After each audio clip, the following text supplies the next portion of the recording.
What's going on? What's going on? What's going on, good people? Now, uh, I need you all to let me know if y'all hear me.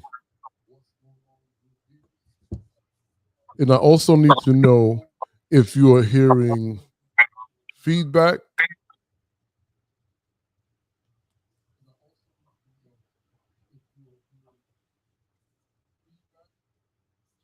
I need to know if it's delayed. So drop me a line, please, right here in the post.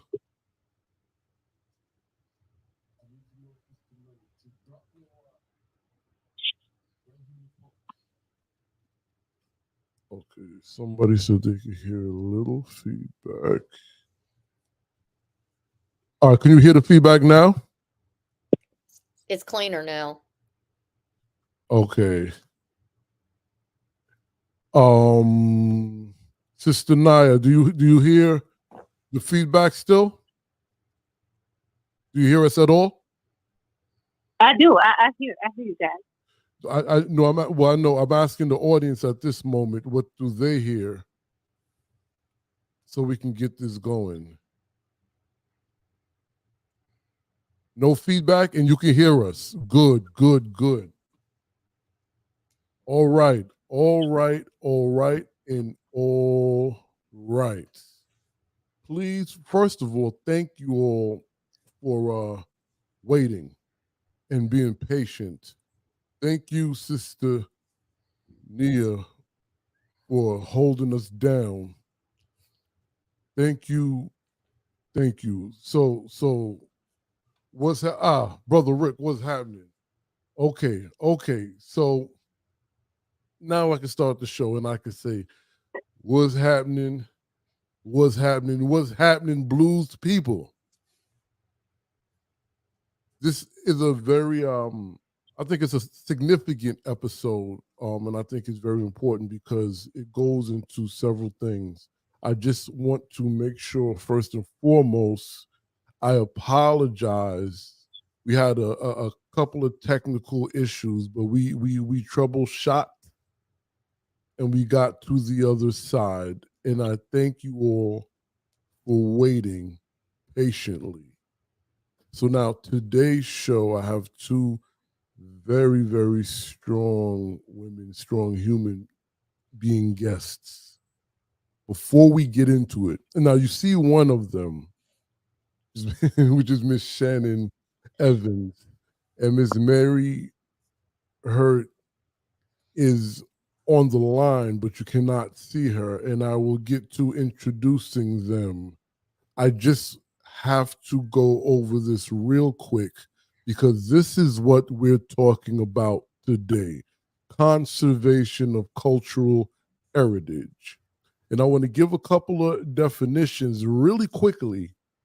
And the reason why I gave the definition cards, for those who want to go back and watch again, you can stop it and take the information down because this is what we're talking about. This is very important. Okay, conservation is the measures taken to extend the life of cultural heritage while strengthening transmission of its significant heritage message and value. Plural in most cases, right?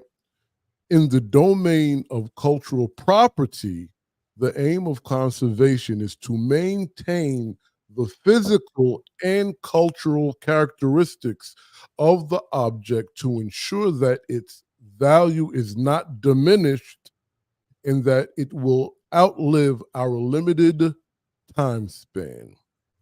Cultural heritage is cultural heritage, which includes artifacts, monuments, a group of buildings and sites, museums that have a diversity of values, including, but not limited to, symbolic, historic, artistic, aesthetic, ethnological or anthropological, scientific, and social significance. It includes tangible heritage, which is movable, immobile, and underwater, and intangible cultural heritage, which is embedded into our culture. Okay? So now we're talking about the conservation of cultural heritage, and just take a look at what intangible cultural heritage is. I don't want to go too much into a lesson. That's what I do. I'm sorry. But I want you all to understand this so you understand the multiple moving significance of what we're about to talk about today. Okay.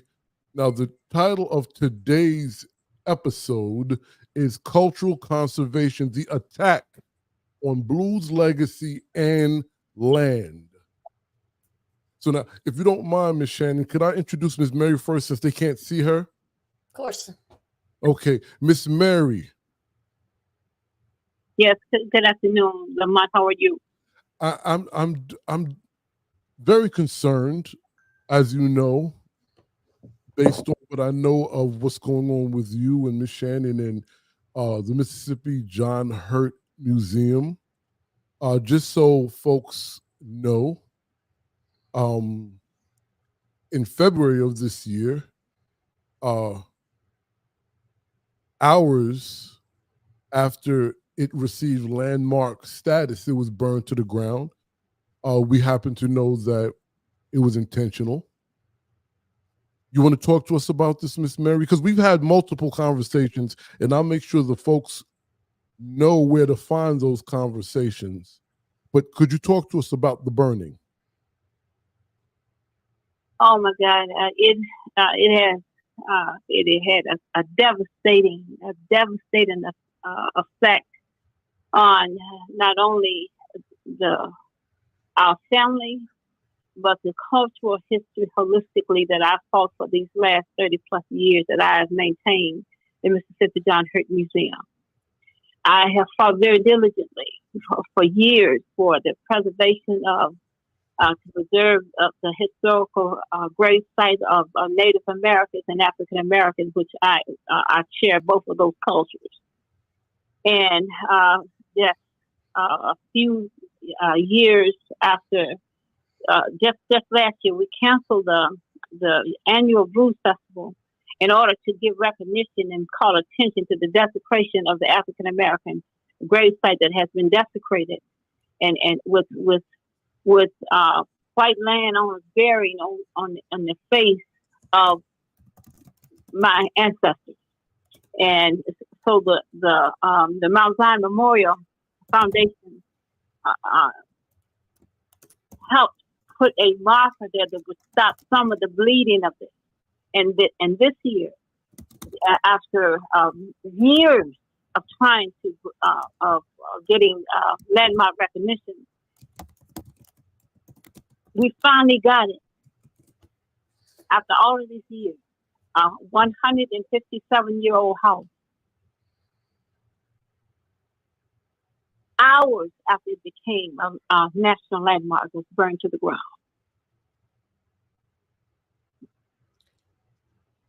The local sheriff there, hours after that, said it was no foul play. And prior to all of this, I mean, we're hemorrhaging culturally down. They destroyed all of the land, the state and Blues Trail marker of my grandfather, and just found it in a Klansman junkyard.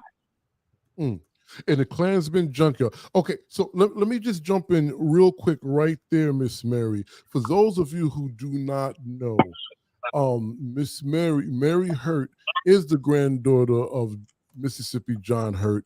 She's the founder, CEO, and the president of the Mississippi John Hurt Foundation, which also has a museum on the property on what was once called Avalon, Mississippi. I believe it's Carroll County, correct, ladies? Carroll. Okay, so Carroll now, County. Carroll County. Okay, so now, if you all remember from my last issue of the African American Folklorist magazine, blues artists, folk artists, vice president of the organization, and dear friend of mine, Valerie Turner, wrote an article about the horrific happenings. I don't even know how else to describe it. That was taking place with the gravesite. So that was prior to this. So to compound it, right? This is what's going on. Before we go deeper into the story, if you don't mind, Miss Mary, I would like to introduce Miss Shannon. Is that okay? Absolutely, yes. Oh, Miss Shannon, please. Hey, Lamont. Thank you so much. I'm the vice president of the Mount Zion Memorial Fund, and I have my own podcast called Tom Bigby Tales podcast, where Mary Francis has been so gracious as to appear pretty soon after the burning of the museum.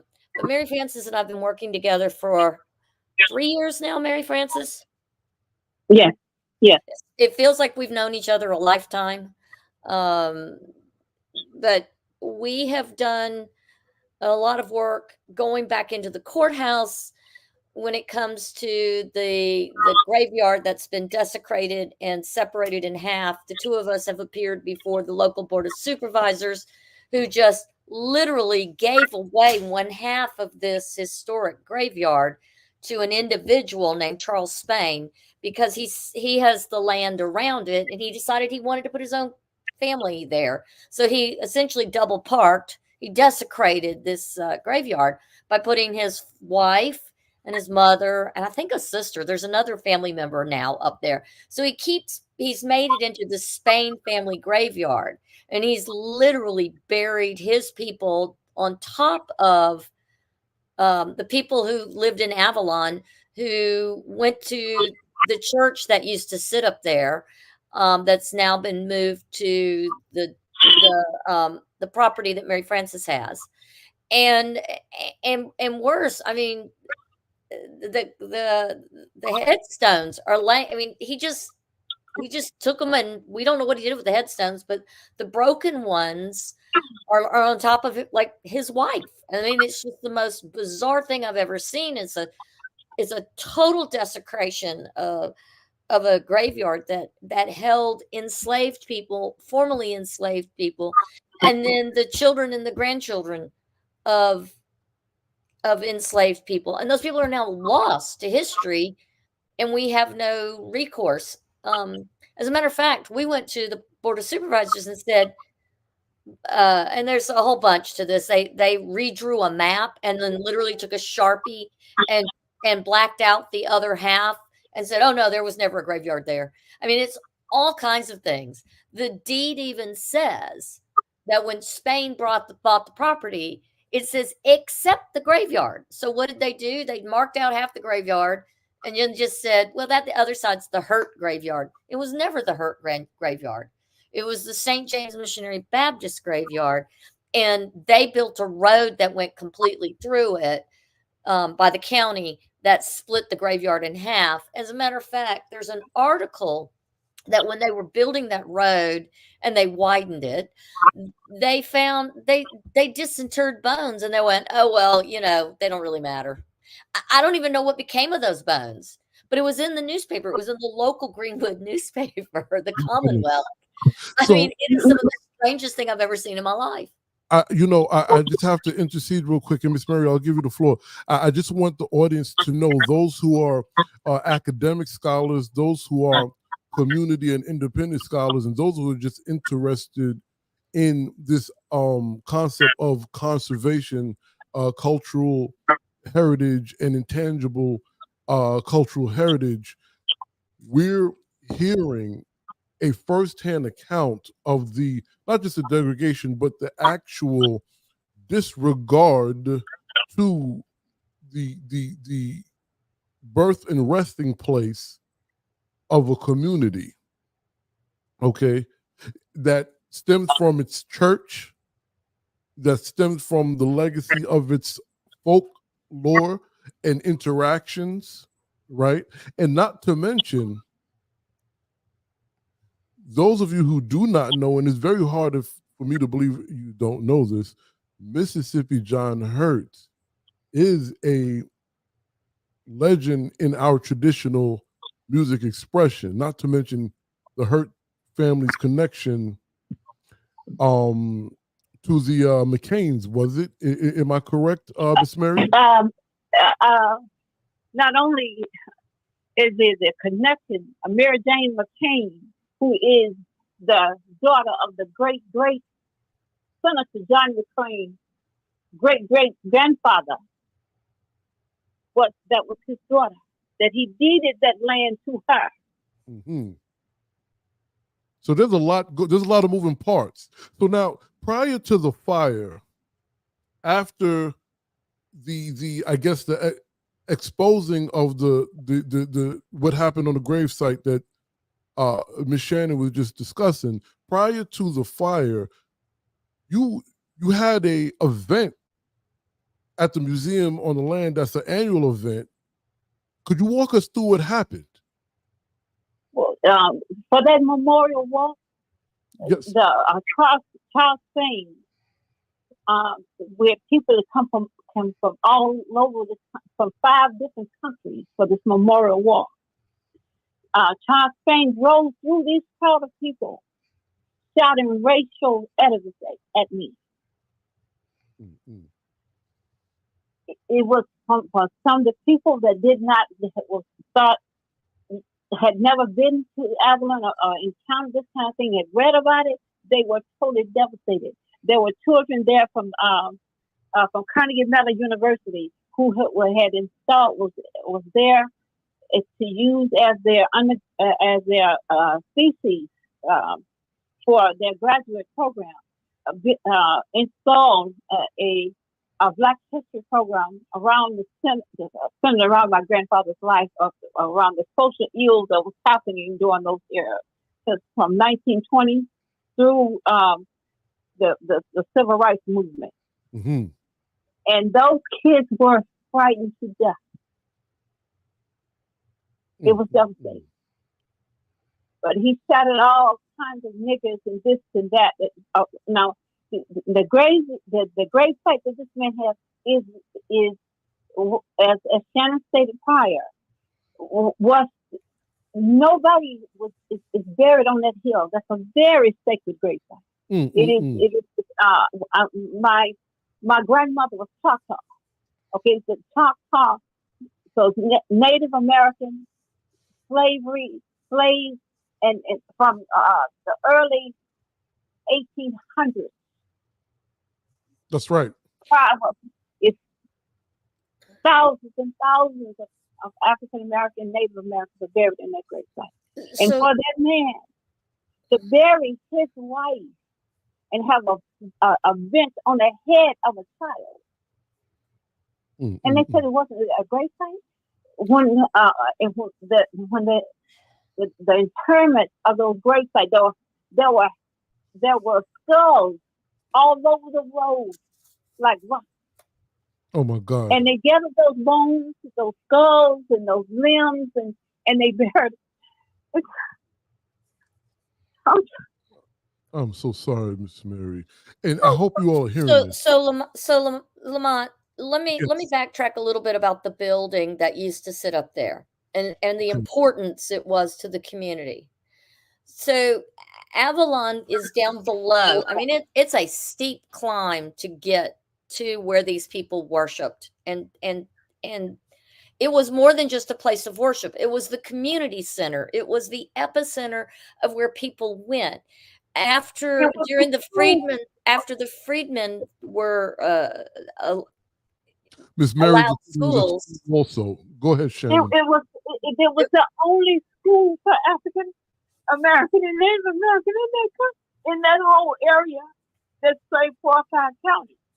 Everybody, every African American and Native American that lived in and around Avalon was brought to that place. It was the only school. My mother and my father went to that school. My grandparents, Daddy John, went to that school.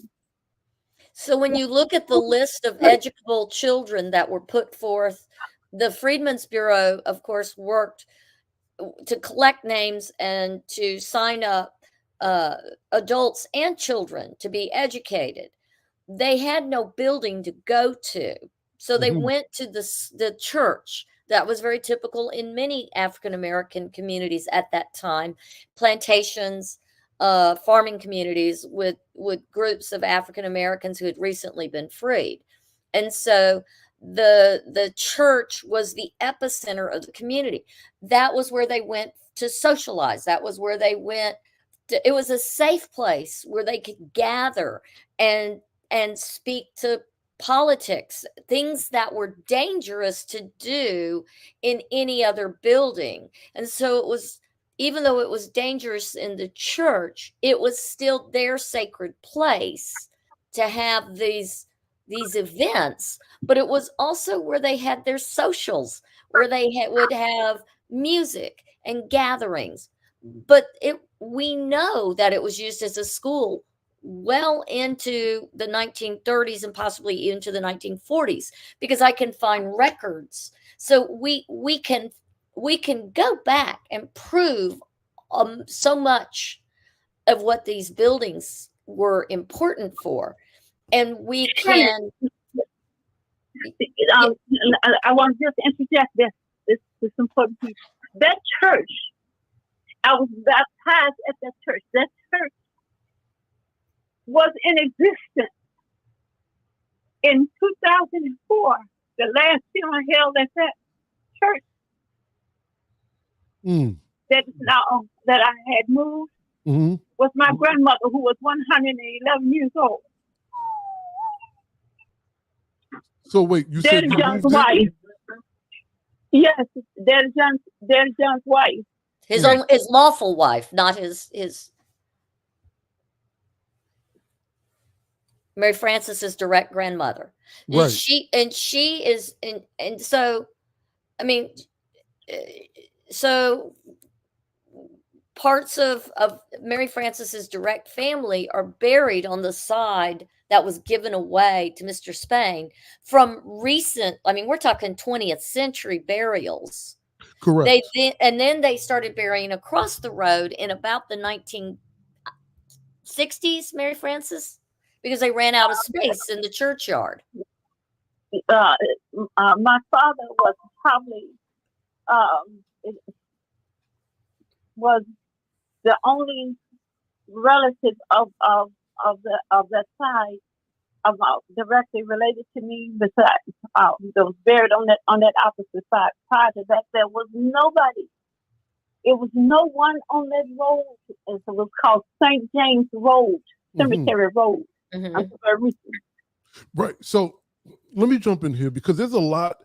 Again, and I said this before, there's a lot of moving parts. So we know the bloodline of folk buried there, that went to school there, that had a kinfolk communal like interaction there, right? And now there are people being buried over these folk. There's people encroaching on this land and has been doing this for a while. I remember Miss Mary having an issue with the land lease and the deeds. And then there's another part to this, Miss Mary. Before we go to the deed, could we talk about the commodification that also plays part to this story? And I hate to say story, as if it's like, because this is very real, but how the expression, the art of the same people that are being exploited is being commodified in this area with signage that I remember you told me, Miss Mary, correct me if I'm wrong, there's a sign of your grandfather being at a place where he wasn't even allowed to patronize at one point. Am I in the ballpark? Okay, when the museum burned down, I had fought the year in June of 2023, and after fighting for so many years, indicating to the Blues Commission, this place, this Blues Trail marker is not correct. It is in front of a store that my grandfather wasn't even allowed. Not only him, but nobody was black could go into that no. And so when they put the marker there, now this is a marker that I wrote and fought for. And they said, "Oh no, we can't put it in the town. So we can't, and nobody's going to see the sign that you put it by the museum." I said, "But that's quite wrong." They didn't do that. So they put it by the store that my grandfather wasn't even allowed to go into. So after many years of fighting, Shannon and I, Shannon went with me to the county, the Blues Trail meeting. We went to the Mississippi Blues Trail Commission in Jackson at MDAH, at the Mississippi Department of Archives and History. Thank you for that, Ms. Shannon. I was about to ask you to do that for our listeners that wouldn't know what the acronym is. Yeah. Go ahead, continue. And so they voted unanimously after hours of telling them the significance, and all these people for all these decades that I have brought from all over the world have come to that museum. And I said he deserves to have that marker in front of that museum where it is rightfully belongs to him. And to correct the information on it, because the information is incorrect. So, but even with that, with the information being correct, just to have his name in front, my grandfather, there's a white guy named Willie Nomore that my grandfather knew that they have this sign in downtown Carroll, and his only claim to fame, I don't know how this Mr. Nomore was, but in the middle of my grandfather's sign is a big picture of Willie Nomore, not his children, not his wife, none of that. But on Mr. Nomore's sign. And it's a big picture. It's not a little picture. It takes up a lot of real estate on that sign. But not my dad, not his the other son, no, his daughter, nothing is on this sign or Daddy John's at all. So I have to jump in and ask the both of you a question here, because I am trying to get somewhere, but I'm not leading. All of this seems to be connected to me. The burning of the cabin, the encroachment, if I'm using that word correctly, of the grave site and the church and the road being built, and then the commodification with incorrect information. Because at the same time,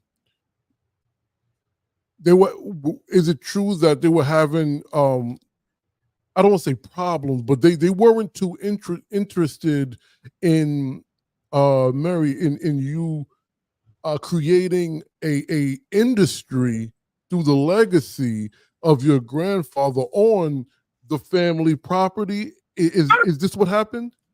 That's absolutely correct. Okay, they have this advertisement called "Look Around Mississippi." Okay. And on this sign, they have Daddy John's sign in front of this store that he wasn't allowed to go into at all. So I finally got the Blues Trail Commission to agree that this should be there. So I present a compelling reason why it should be there. Okay, in front of the museum. The county officials, the road supervisor, is responsible for moving these signs to where they belong. Josh Hurst, who is the road supervisor, said he would move the sign and put it where it's supposed to be. And we wanted it there for the October festival. He gave me some excuse that he was out of town. Wasn't moved at all. And then I called him back for Black History Month, and I'd invited students down to the museum to see this project that Carnegie Mellon put together that is very significant, very educational for not just Black kids, everybody. He would not call me back. He did not respond no at all. Mm. I've never gotten him to respond to me. Not email, not phone calls, nothing. And I've even tried to make an appointment to see him. Does not respond. Prior to that, he would respond to, "Oh, we're gonna move it. We're gonna move it." When on February 5 hours after that recognition for a national landmark, it was burned to the ground. The very next, so the sheriff, not with the approval of the fire marshal, the ATF, or the FBI, gave press conference after press conference after saying that there was no foul play. So wait, I had that the marker that I had approved to move. I had it. The foundation had it moved to the property. He put an article out that the Mississippi John Hurt marker had been stolen and this valid store had been broken into. So the burning of the museum was crashed because of the stories he kept putting in about this valley store, which is nothing but a shell of a place. One puffin will go down. There's no floors, there's no windows, there's no nothing. There's nothing. It's a good wind and it's gonna fall in. So if y'all are just tuning in, I'm speaking to Mary, Francis Hurt, and Shannon Evans, and they're painting the picture of the monstrosities that are happening in Carroll County, Mississippi, which pretty much is an attack on a blues legacy and blues land, the land of the blues, right? The real land of the blues, not the movie. So before we go on, I think it's a good time to call Miss Shannon and share some news. And I call him the great debunker. I still call him that. T. Dwayne Moore. My boss, my buddy. I call him boss. I don't know. He's the president of the organization and I'm the vice president. I don't know who bosses whom.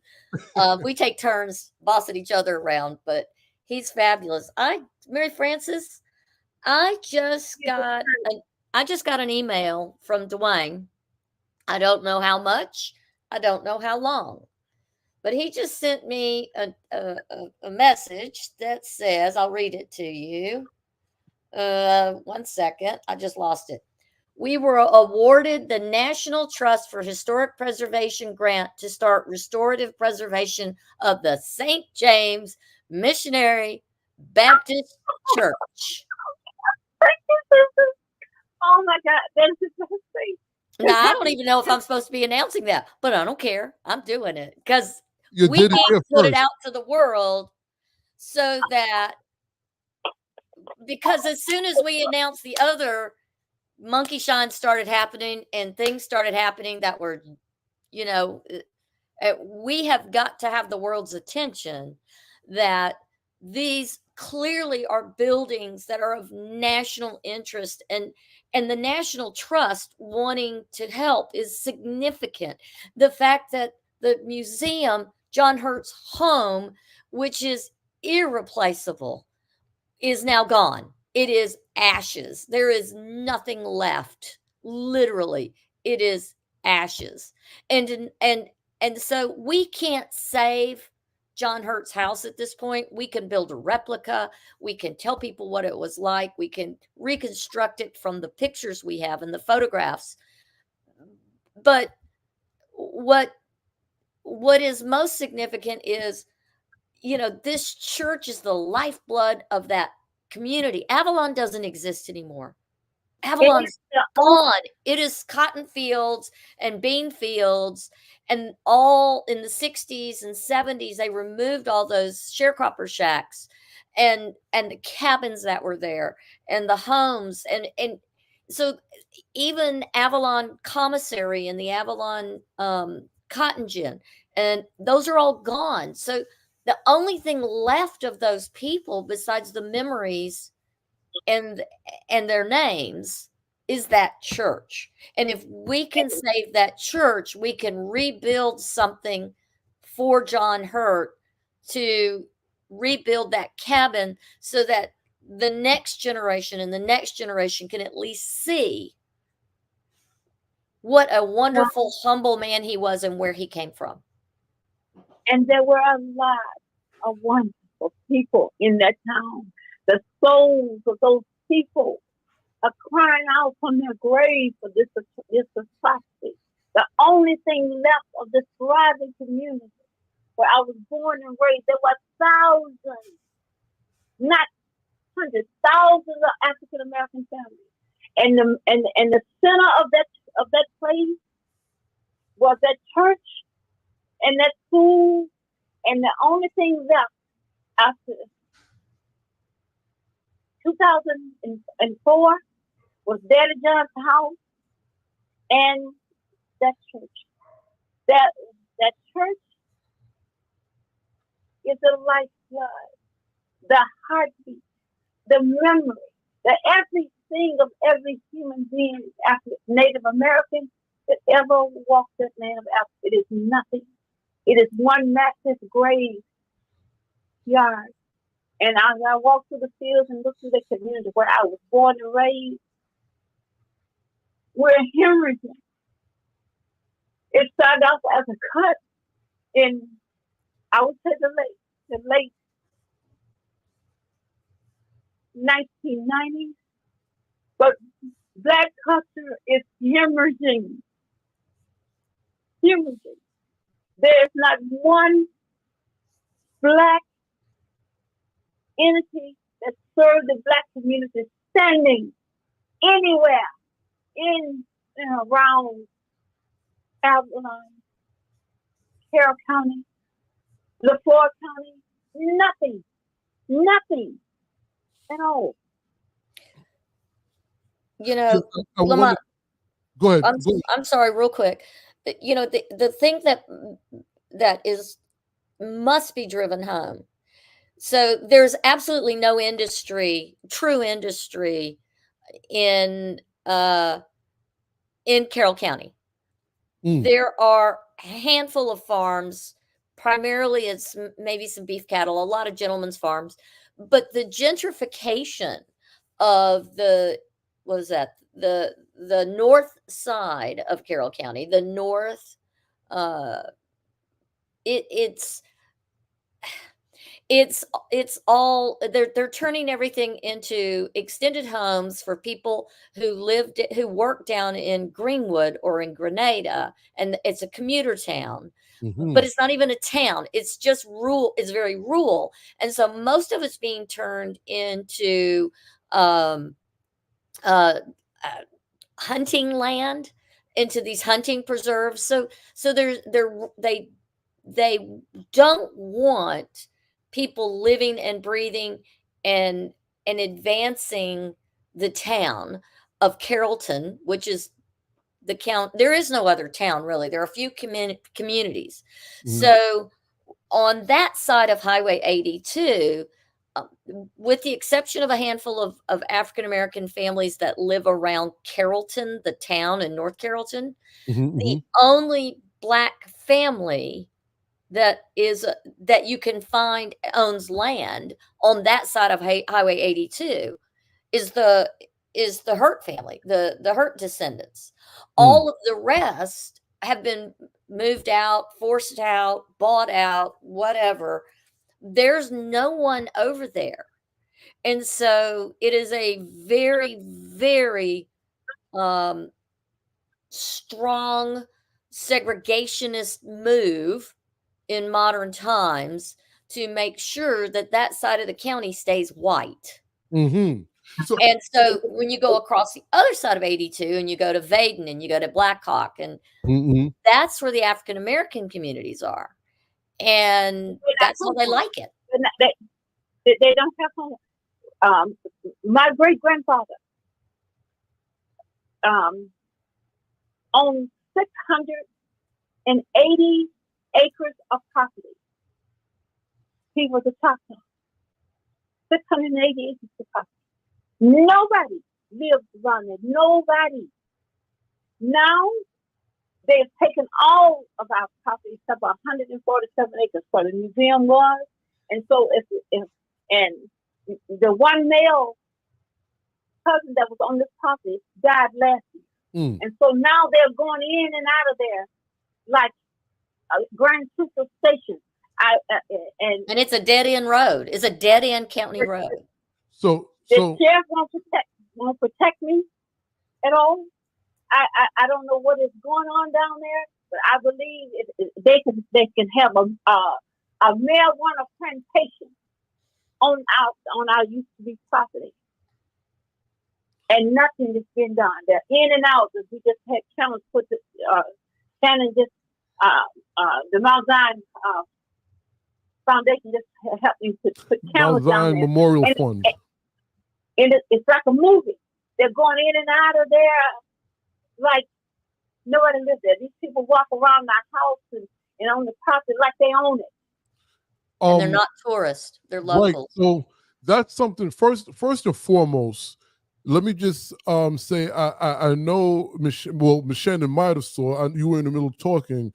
I don't think Miss Mary saw. Sister Nia Iman Smith and brother John Tavius Willis. Sister Nia is an ethnomusicologist, and John Tavius Willis is a bluesman. I know John. I know John Tavius very well. Yes. He donated to the GoFundMe for the try to rebuild, because there has to be a structure rebuilt there. It has to be. Yes. It's gotta be. Well, they both said congratulations, and they're happy that you were awarded this. That the Mount Zion Memorial Fund is doing the work to help, and that you guys continue to fight the good fight. Which leads me to my next question, because I was about to say my next couple, but you already answered one of them, Miss Mary, because I wanted the audience to understand the size of land that was owned by the Hurt family, and then the size of land it is now, and how it keeps getting smaller and smaller with no help. Well, let's rephrase that. It's getting smaller and smaller with the help of those who should be protecting you and your land, which leads me to my question to you too, Miss Shannon, because the both of you have me very worried. What is the level of danger you all are facing? If you can speak about it. If you cannot, don't. But if you I would prefer that myself and Mary Francis don't speak to that. But here's the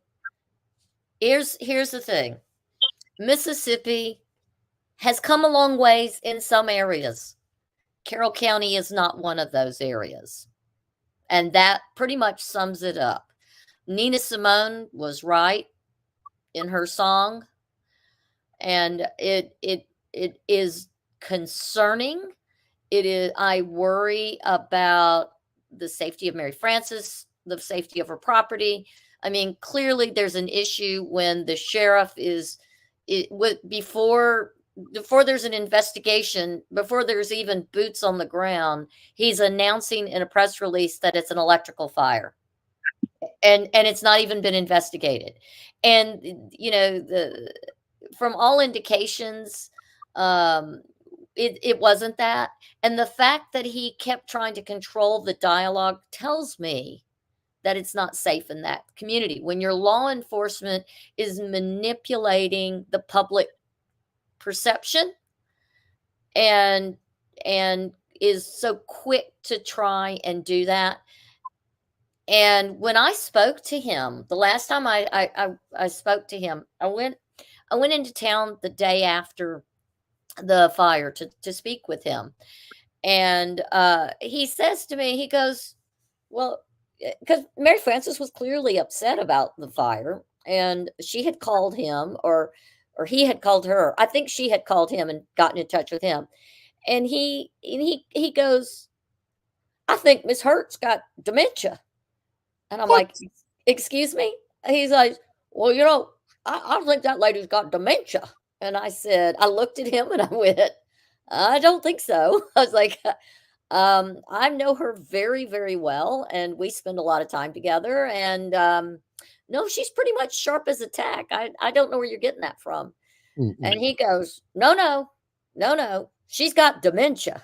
And I was like, "Oh, I'm so." This is where he almost. I thought he was going to wink at me. I Oh was my like, God. "What is it? Is this like a white guy thing?" Because it literally came across as two white people. We should know that when a black person is upset, they're either crazy or have dementia, or I mean, it was this It was ugly gaslighting. it was that ugly Southern game where I'm supposed to, as a Southern woman, to to capitulate to his authority and his belief and his storyline is the only storyline that's correct. And then I just looked at him, shook my head, and I left, and I went to the courthouse to go do some research. This is someone trying so hard to control the story and to control the narrative. And that sent up red flag after red flag after red flag. And I don't go down there unaccompanied anymore. Well, I mean, I Well, still well, don't feel I better about this, but that's slightly better. I the just want to night. say real quick, Miss Mary, before you speak, for me to do programs like this, it does cost. And if you look at the scrolling on the bottom, that's where you can donate so we can continue to raise awareness of cultural conservation, blues people, everything. And I'm going to ask Miss Shannon as well as Miss Mary to state the information where you can donate to the Mississippi John Hurt Foundation as well as Mount Zion Memorial Fund. Uh, and then we'll continue in these last 15 minutes or less. But for me to continue doing this work, it does cost. And I would hope that you find it significant enough to be able to donate so I can continue helping and contributing to raising awareness of our narrative, what I like to call Black folk narrative. I'm gonna ask Miss Mary first to let them know where they can donate to the Mississippi John Hurt Foundation, and after that, Miss Shannon, let them know where they could donate to the Mount Zion Memorial Fund. Miss Mary? The, our website is msjohnhurtfoundation.org, and the GoFundMe is Mississippi John Hurt Will Rise Again. Mississippi John Hurt Will Rise Again. Is that what you said? Yes. Okay. And that's the GoFundMe. It's the GoFundMe. Again, the website is msjohnhurtfoundation.org. All one word. Okay. From that page, you can also access the GoFundMe. You can also go to their Facebook page for Mississippi John Hurt Foundation, and you can get to it's pinned to the top of their Facebook page for those that find that easier. Thank you. Now, please share with the good folk how they could assist or donate to Mount Zion Memorial Fund. Well, they can go to mountzionmemorialfund.com, and there's a donation site. But honestly, in this time, and of course, we will take all the donations that you would like to. We are also a 501c3. But if you would prefer to help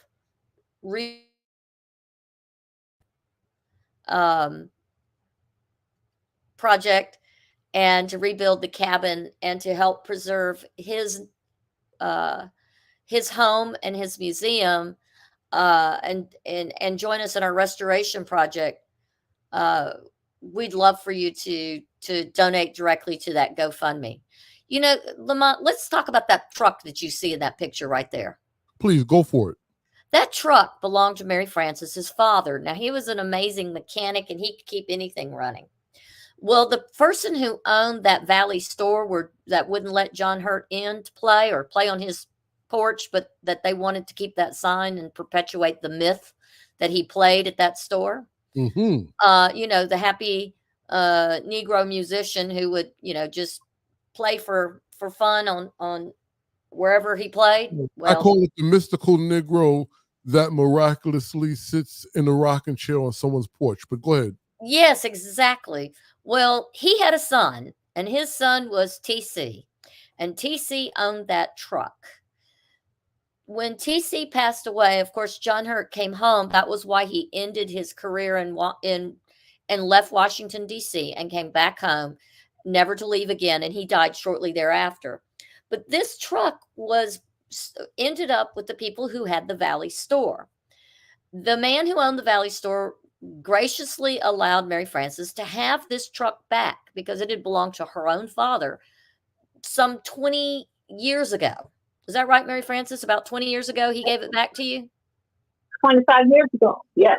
And his daughter is now calling everybody and their brother, except Mary Frances, trying to take this truck back. They want anything they can get to try and make a connection back to John Hurt, but they don't want to contribute to the Hurt family or support them. And they want to take everything. And now they want to take this truck, which wasn't even John Hurt's. He drove it, he rode in it, you know, but it wasn't. It belonged to Mary Francis's deceased father. No, wait, who is the lady who wants to take it? Is the daughter of who? The man who owned the Valley store. Okay. I just wanted to where that erroneous Blues Trail marker sat. Okay, so I just have to say, because you know, I know a good assortment of Black and brown folk, particularly those who are practitioners of the traditional expression, whether it's folk art or blues or what have you. They don't particularly like folklorists because of the idea of a particular narrative always being shared in a particular way, the concept of obscure, and also, right, this idea of taking, even taking actual tangible physical items that is part of this culture we're conserving, and somehow getting ownership of the culture and the human beings, right? Yep. So what you just shared with me kind of reflected that, as this woman is trying to take back Miss Mary's father's truck. Yeah. My father needed a part that he couldn't afford. So yeah, my dad could fix anything. And so he is allowed. His name was Larry Smith. And Larry Smith had the truck. He was also a mechanic, but he had the part that my daddy needed, but he wouldn't give it to him. So my father died before he could get that truck back. And years later, I met Mr. Larry Smith. And he was very, very kind to me. He said, "Dear Francis, I want to give you back your dad's truck." And it's been in the yard for 25 plus years. And so since we had to sign move from that Blue Tail marker, Daddy John Blue Tail marker moved from that store, they want anything. And I if I'm wrong, I ask God to forgive me. But I believe with all of my heart and all of my soul her, that road supervisor, and that guy, and the husband of this man had that museum burned down. I got death threats after that museum was burned down the night of. You're next. They said you're next. That's what they said. You're next. Are you all hearing this? And when I say you all, I'm speaking to the audience. This is not a joke. Every word of it. It's not a joke. I believe every word of it. Every word of it. I mean, it's so thick. It's just unbelievable. I had everything on the property insured. And I'll give the name of the State Farm refused to honor my policy that I had. State Farm? Yeah. State Farm Insurance refused to honor my policy that I've had for 30 plus years. They said, okay, fine. Your agent didn't put down this was commercial. So we'll give you $1,500. Take it or leave it. I prefer to leave it. Oh no. So everything has this. It's like a dream, a nightmare that I can't wake up from. I went down to when the meeting that Mary Francis and I went to, and I think was that the summer of 2022, the fall when we went to the Board of Supervisors. 23, Shannon. Okay. First of all, the thing that you have to understand is when you go in the Carroll County Courthouse, the audience sits under where the hanging noose goes. They finally removed the rope. That's context that we need. Oh, wait, it gets better. Oh. You're sitting over the drop box in the audience. Wow. Now, the block and tackle is still up there. They had a lawsuit. They finally took the noose down. The noose hung there, I don't know, well into 2000s. Maybe 2015, 2018, it finally came down. It was hanging in 2023, Shannon, when we took Carnegie Mellon University to Carroll. That's right, it was. I forgot about that. Now, let's hang on. Wait, hold on. We went to the Board of Supervisors. Miss Shannon, don't forget, I just have to, audience, 2023, a noose was hanging in the courthouse in Carroll County. From the block and tackle in the middle of the room where you meet with the Board of Supervisors. Okay, I just have to make sure. Which is also the courtroom. Okay, go ahead, continue. In a courthouse that still flies the rebel flag. Can I interject something? When we went to the library in Carroll County to gather some information to further present our case that this property in this grave site has been there for hundreds of years, there was not one single record of a Black person in Carroll County in the library at all. Their archivist has nothing of African American history, enslaved or otherwise, in their library. Currently. Now, the United Daughters of the Confederacy and the Sons of the Confederacy still bring their things there, but there is nothing in their library that preserves the Black cultural history, down to even just listing the names of the churches and the graveyards. It is not existent in that library. There were two of us who are pretty darn good at research.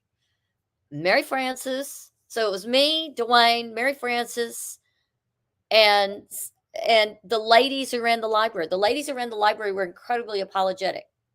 Wow. They knew that it was wrong. This was last summer. Now, back to the courthouse. When Mary Frances and I appealed when we went to speak before the Board of Supervisors, right before we got kicked out of the tax office. Wow. We were literally thrown out of the tax office, and they threatened to call the law on us because we asked to see a map that we should have access to. But Wow. I digress. When we were in the Board of Supervisors office, someone went to Mary Frances's house and put a threat on the house. Someone put a note on my car telling me to leave town. Wow. Sounds like Mississippi burning. Mississippi, goddamn, is what it is.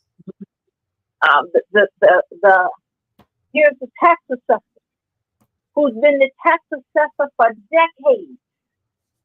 This luckily I had gotten the map of the cemetery years before, but I had left them in Illinois. Illinois, and I went to the courthouse to get a copy of this map. The tax assessor, Wilson Neal, had removed all of the maps pertaining to the grave site and to our property. Oh my gosh.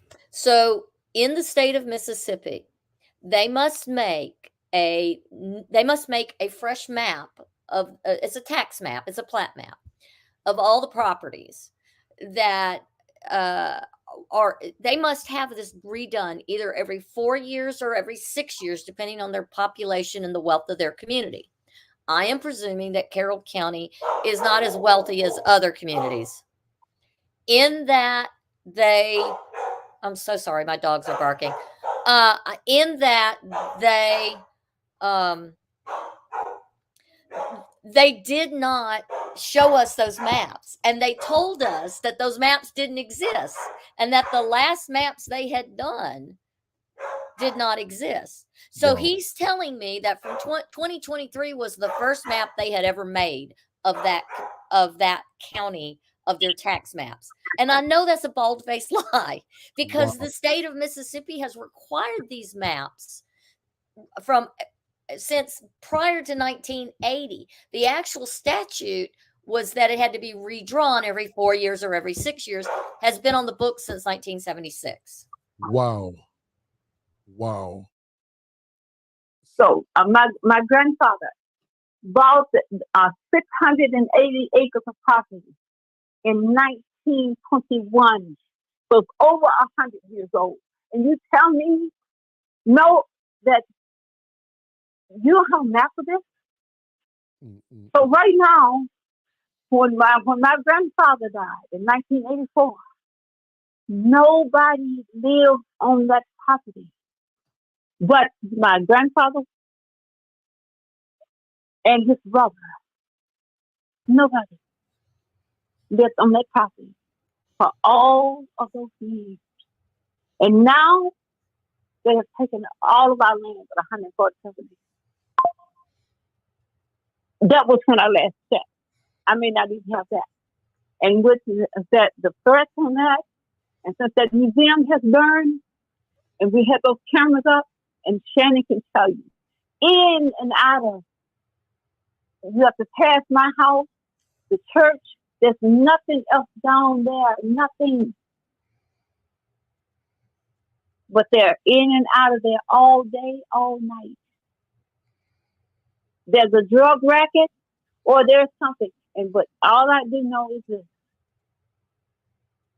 the Carroll County officials, the sheriff, and everybody that's in any kind of position knows what is going on in there. And there's nobody there but myself and my sister. And as the executors of the estate, they get rid of me, it's over. And they know that. So you burn the museum, so now, as the guy said to me on the phone, nigger, you next. Mm. The Klan is very much still alive in Carroll County. It is very heavy Klan country. New station alert. The Klan is still alive, you said. The KKK is still alive in Carroll County, Mississippi. When you turn down the road, before you turn down the road to go to my place, on this barn in big bold letters, Joe and his whole must go.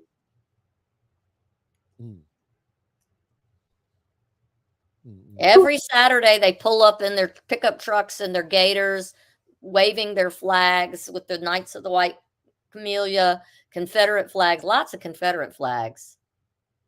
And it's all men, never a woman. It's all men. They all ride up in their four-wheelers and their gators and their pickup trucks, and they all meet at this building every Saturday. Wow. Rain or shine. And it's a big metal building.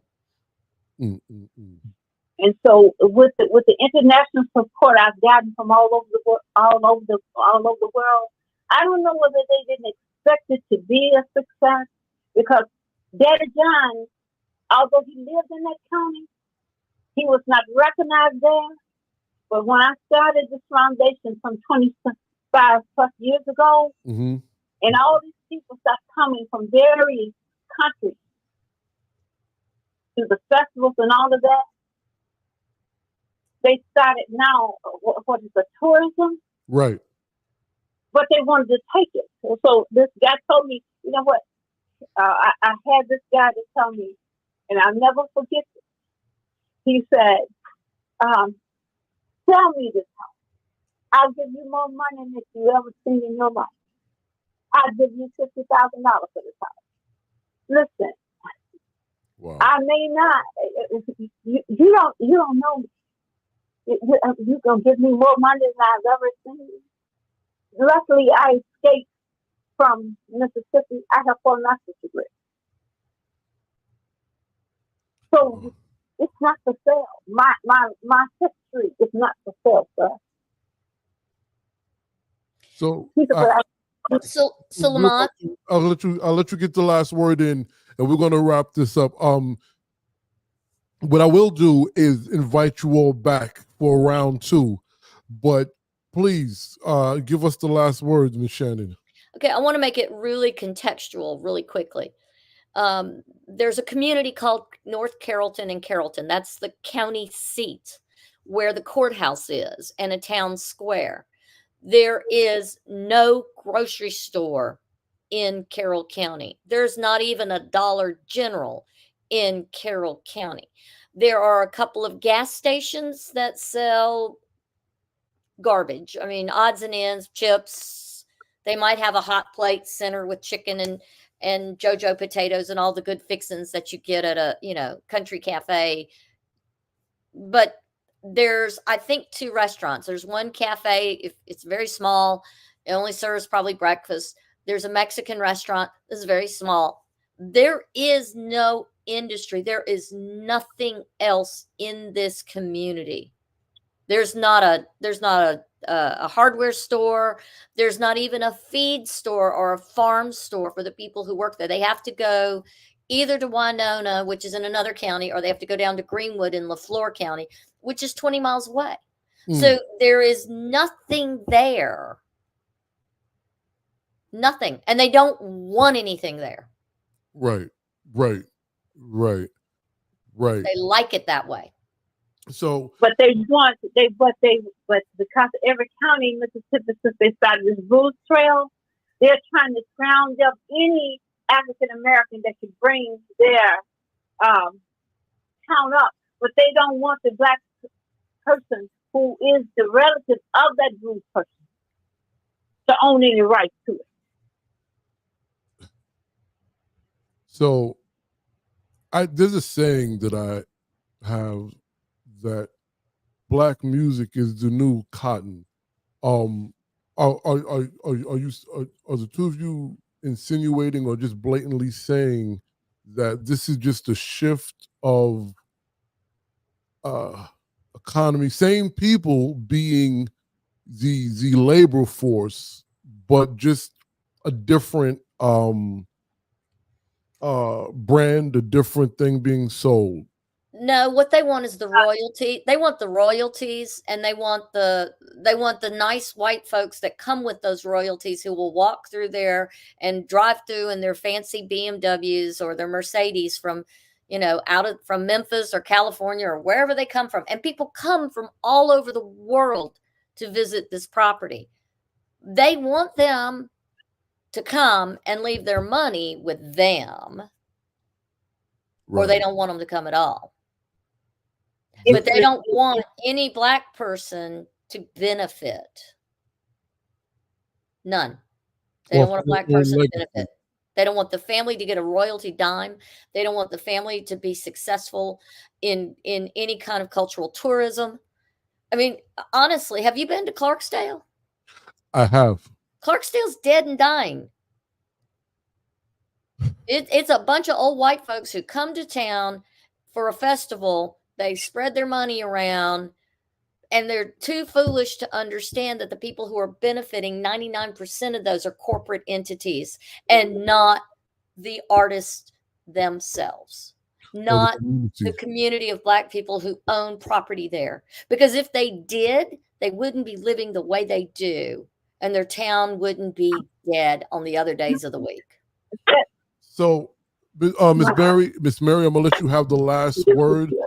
But before I do that, I think I'm gonna have to ask the two of you to come back for a show called Commodification, the commodifying of Black traditional culture. I want to thank you, Miss Shannon, very much. Hello? Yes, Miss Mary, I'm about to let you have the last word. I'm just thanking you all. Thank you, Miss Shannon. Miss Mary, have the last word. Go for it. Mary? I don't think she can hear you. Okay, so good folks, there's just so much information to tie it into 1 hour.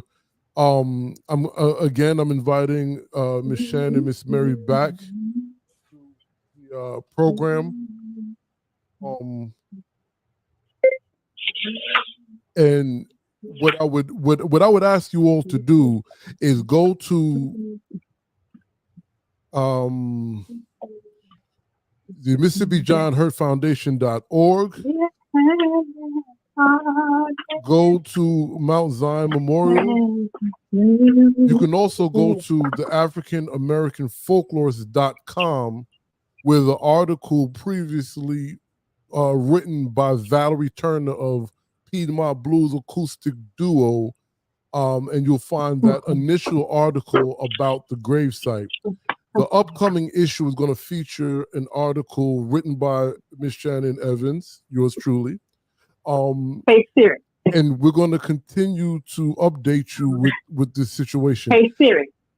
Thank you all, and remember, if nothing else, keep bluesing.